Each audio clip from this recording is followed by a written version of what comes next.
Hi mga kaibon! Welcome back po sa YouTube channel ko. Ito pa rin ang inyong raketerong mag-iibon, Wapa Pets.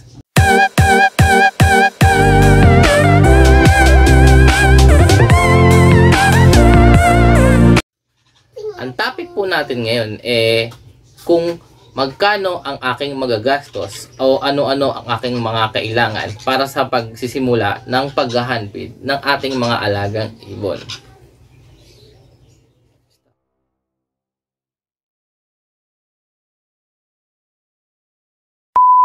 Pero bago ang lahat, syempre huwag niyong kalimutang mag-like, share, and subscribe sa aking YouTube channel.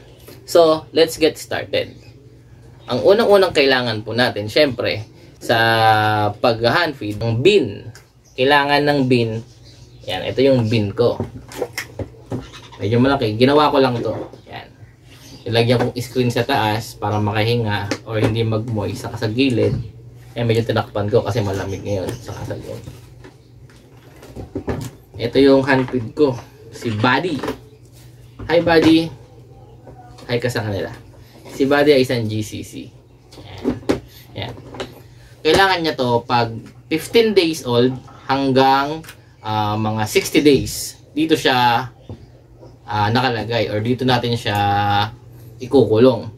Optional na lagyan mo siya ng ilaw para pag malamig, medyo mainitan siya. Pwede namang hindi, takpan mo lang yung taas para hindi pasukan ng lamig, tapos kubera mo yung mga butas. Pero kailangan syempre may butas pang konti para makahinga or yung hindi mag-moist yung sulog. Kasi pag walang butas to or konti lang yung butas, magpapawish yung loob niya.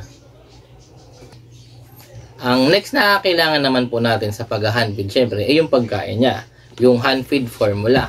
Merong mga branded like yung KT, yung Exact, yung A21, medyo mahal kasi sila.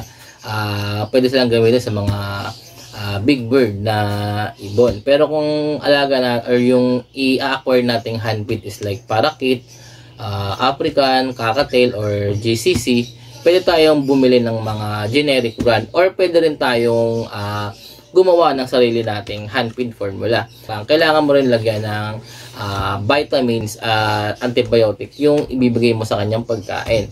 Halimbawa po, ito yung ginagamit ko. Ito generic lang. Gawa po ito ng aking tropa. So, ito po kasi yung binibenta ko sa aking tindahan. Ang price po ng handfeed formula ko is 150. Ang packaging niya is 250 grams. Yan, handfeed formula. Yung iba, nagtatanong po sa atin kung pwede ba, sir, na yung Cerelac ang ipakain ko sa handfeed ko. Actually, pwede naman kung ang mga handfeed mo is yung mga small to medium bird like Parakeet eye-ring, saka Parakeet eye-ring, then Cockatiel.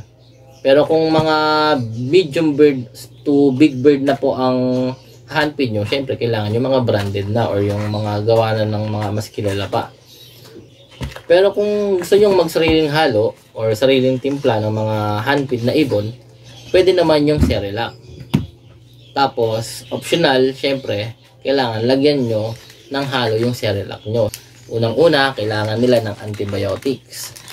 Ito po, antibiotics natin like Betracin Gold or Ambroxetil, pinch lang po ito.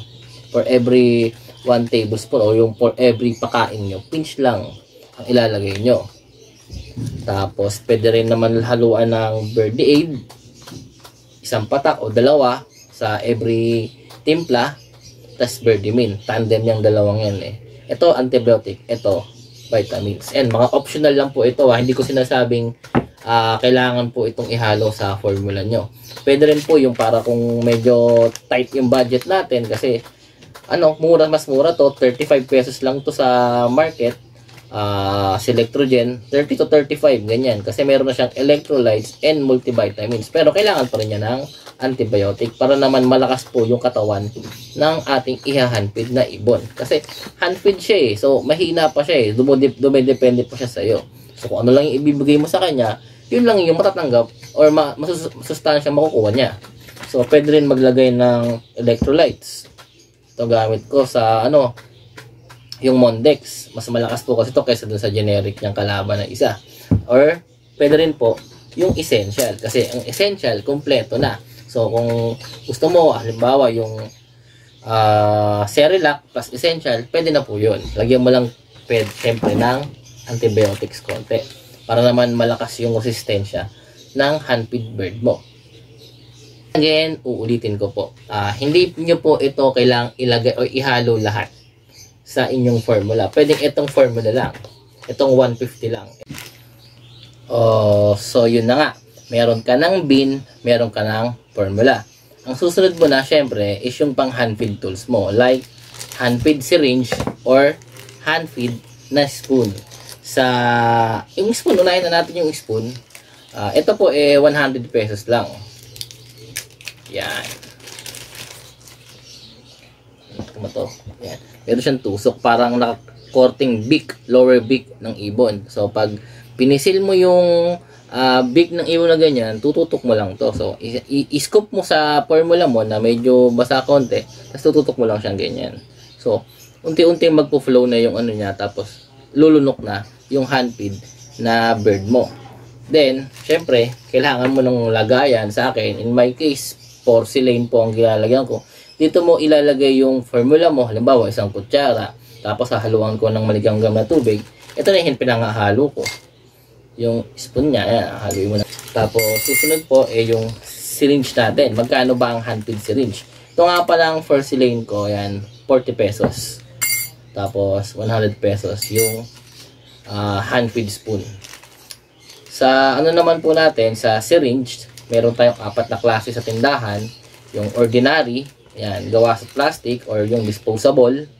Pero syempre, iba, pinapaulit-ulit, binuhugasan, binabalian ng mainit na tubig or maligamgam. Nawawala kasi yung number niya. So, hindi mo alam kung gaano kadami yung ipapakain mo sa ibon mo pag nawala na yung number niya. Syempre, di ba? Bawat edad ng hand-feed bird may tamang sukat kung gaano yung ipapakain mo sa kanya. So, ito po, yung disposable natin, 50 pesos, 30 cc. Plastic siya. So, kung gusto mong medyo may rubber hose para malambot at hindi masugatan yung lalamunan ng hand-feed bird natin, 80 pesos po ang magagastos mo naman sa kanya kasi may rubber hose na siya. Ito 30 pesos tong rubber hose na to.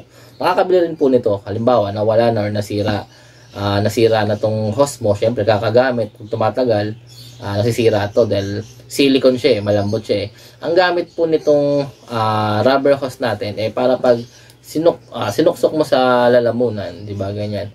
Hindi siya matigas. So, hindi masasaktan or hindi dudugo yung lalamunan ng hand-feed baby bird mo. Ang presyo po nito is 80 pesos. Meron naman tayo yung high quality, made of fiber, parang fiberglass ba to? Yan. Dalawang klase po sila sa akin. Ito yung 10 ml, yan, 10, saka yung 20 ml. Sa 10 ml po, 150 pesos. Sa 20 ml naman is 200 pesos. Ang kasama po sa bundle nung high quality natin na syringe is buksan natin. Yan. Ito yung high quality syringe natin. Sa gitna niya metal. Yan. Tapos, yung number niya naka-emboss na. So, kahit hugasan mo ng hugasan niya, kahit balian mo ng tubig yan, hindi mawawala yung number. Kasi, ayan, makakapa mo talaga.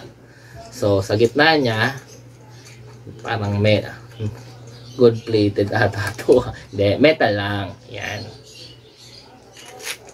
Tapos, syempre, may kasama na siyang rubber hose. Ito, mahaba to. Siguro, hatiin mo sa 4 kasi para hindi sayang. Yan, mahaba yan. Mga 6 inches. Yan. Yung rubber hose, ilalagay mo rito.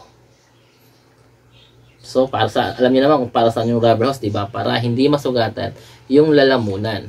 Yung iba kasi, ginagamit to sa aso. Pag hindi pa marunong dumede, to, kaya mahaba talagang sinusuot nila. Pero sa atin, syempre, hand-feed birds ang pinag-uusapan natin. Kaya, puputulin mo to, maiksi-maiksi lang, mga ganyan lang. So, kaya, 60 inches siguro, 1.5 mga ganyan. Or, pwedeng dalawa. Yan. Kung ang hand-feed bird mo is Sancuñor o mga big bird like Macau, hatiin mo sa dalawa. para yung kalahati maipapasok mo. Tapos, alam ko may kasayan. Meron siyang kasamang spare ng mga rubber para dun sa dito, yung mga may roscas to, yan. May mga rubber yan eh. Yun yung nagaano sa hangin para ma-pull and ma-push mo yung tubig or yung formula sa loob. Yan. Yung 20 ml, 200 pesos. 10 ml na syringe, hand-filled syringe, 150 pesos. Next. So, ang next item natin, syempre, meron ka ng bin, meron ka ng formula, meron ka ng hand-filled syringe or hand-filled spoon. At kailangan mo na lang is yung kusot. Yan, kusot natin. Cheap C or yung ordinary. Ang cheap C ay 120 pesos. Ang kusot na ordinary is 50 pesos kalahating kilo. Yan. So, anong kahalagahan ng kusot doon sa hand-filled bird natin? Siyempre, sa bin, di ba, tatae yun or magpupup yun. So, pag nagpup, hindi pwedeng matapakan niya kasi plastic yun, madudulas yun, di ba? So, ang main ano niya is yung sa poop para hindi magkalat, hahalo lang siya doon sa kusot, yung poop niya. At the same time, pag nagkaroon sila ng chemical reaction, magsisilbing siyang incubation kasi syempre mainit yun eh. Diba? Yung kusot, mababasa ng poop niya o magkakaroon chemical reaction. Parang yung init nun, yun ay magsisirculate dito sa bin natin. Yan. Syempre, sa ilalim pala, lagyan mo rin ng chicken wire para hindi siya nag-i-splay legs. Pero hindi naman, yung iba din naman kailangan, kusot lang talaga yung nilalagay nila sa bin. Yan. Para yung poop, yung hindi sumama sa balahibo niya, hindi siya maduming tignan. Ay kita mo yung paa niya, malinis pa rin, hindi nagnanaknak dito. Syempre, palitan mo. Sa case ko, dahil isa lang to, once a week ako magpalit dito sa kanya. Pero yung iba, pag madami, 2 days, 3 days lang, pinapalitan mo na. Ayan, ang fourth item natin, kusot. Yung mga next item natin is optional na lang po. Yung training whistle, saka yung singseng or training ring. So, ano bang gamit ng training whistle natin? Anyway, ang price po ng training whistle natin is yung plastic, yung orange, 70 pesos. Dual frequency na siya, dalawa. Tapos, yung alum na dual frequency, yan. Alum yan, aluminium whistle, 100 pesos.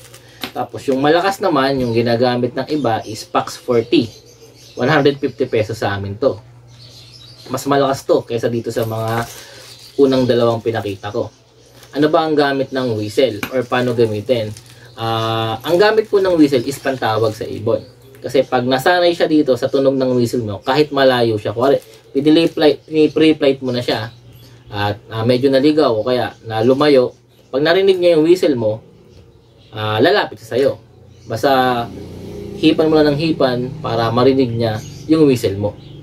So, paano ba gamitin to? Every time na papakainin mo siya, halimbawa, sa umaga, pito ka. Tapos, pag pito mo, salpak ng pagkain. Tapos, siyempre, hindi naman isang salpak lang yun, di ba? Ngunguya pa yun eh. O, tapos, basta every time na papakainin mo siya, mag-whistle ka. Para matatandaan niya or matatanim sa ulo niya na pag whistle, yan, lalapit siya sa'yo. Tapos, susunod po, yung ring, training ring. Dalawang klase to. Meron fix. Yung fixed ring po natin, yan, 50 pesos to. Kasi yung sukat niya, pang GCC sa kakakatail. 5.5 mm or millimeter to 6 mm ang GCC. Bawat ibon po pala, may kanya-kanyang sukat ng singseng. Halimbawa sa parakeet is 4 mm or 4 mm. Sa African or sa Badgie, 4.5 or 5 mm. Tapos ang kakatail sa GCC, itong hawak ko, yan, 5.5 to 6 mm. Kaya siya fix kasi talagang yan, fix na siya. Pag sinuksok mo, wala nang labasan. Unlike nung isa, natatanggal siya eh. Ito, may mga kanya-kanyang sukat yan. Maglalabas ako isa. Ito, natatanggal. Kasi yan. Kita mo. Tapos, ilalak mo lang siya dito. Wala akong lock nito eh. Yung nabibili sa Silveran, yung pang-lock ng kwintas o ng bracelet, yun yung ginagamit na pan-lock dito. Yan. Ang halaga naman nito is 150. Unlike nung isa, yung sa fix is 50 pesos. Ito, yung detachable, yan, 150 lang to. Ang available ko rito ngayon is pang ano lang to, pang African eye ring, saka ito malaki to eh, siguro mga 7 or 8, mga Indian ring neck. Meron din isa sa San Cunyur, yan. Wala akong pang cocktail or GCC. Yun lang. Ano kailangan? Ulitin ko lang, i-review natin. Bin, which is 250 pesos or 200, mga ganyan. Handpid formula, 150 pataas sa iba. Then, kusot, merong ordinary, 50 pesos, or yung chipsy, 120 pesos. Yung syringe, or yung handpid spoon, 50 pesos to 200.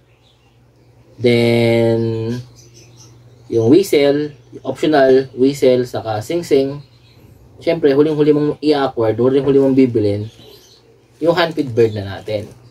In my case, ang handpid bird ko is si Buddy. Buddy ang binigay na pangalan sa kanya ng punso ko. Ito siya. GCC. Ang bili ko po sa kanya is 6,000. Ayan, medyo mahal. Pero, ayan, sa bunso ko to eh. Ito yung wish niya nung bagong taon. Sabi niya, gusto niya ng bird. Sabi ko, dami kong bird dyan. Ayoko niyan. Gusto ko yung malaki. Ayan, bili ko siya malaki. Ayan, si Buddy. Buddy, say hi to our viewers. Hi, viewers! Ayan. Mamaya, pipicturean ko or i-videoan ko isa-isa yung mga ano, para ma-recap natin. No? So, siguro sa mga gamit, handpid tools, di ka agaabot ng 1,000. Tapos sa handpid bird naman, kung parakit lang, alam ko nasa 150 pesos pataas yun. Ang eye ring is 500 pesos pataas. Sa cocktail is 1.5 pataas. Sa GCC, 6,000 pesos pataas. Anyway, yung mga price po na binigay ko is price ni Wapapet. So, sa ibang store o sa ibang tindahan, pwedeng mas mataas or mas mababa lang. Binigyan po ko lang po kayo ng guide kung magkano yung magagastos nyo. At least kung gusto nyo nang mag-handpid, may idea po kayo. Diba? Hindi yung gusto mong ganyan, bilang susubok pero low budget or magkano yung kailangan pag-ipunan mo para magkaroon ka ng handpid bird. So usually sa mga item natin, yung handpid kit 1,000. Yun lang kailangan mo. Tapos sa ibon, bahala ka na kung ano yung pasok sa budget mo. So ayun na nga po. Maraming salamat sa mga nanood at sumusubaybay sa aking vlog. Syempre, don't forget to like and share and subscribe. Bye guys!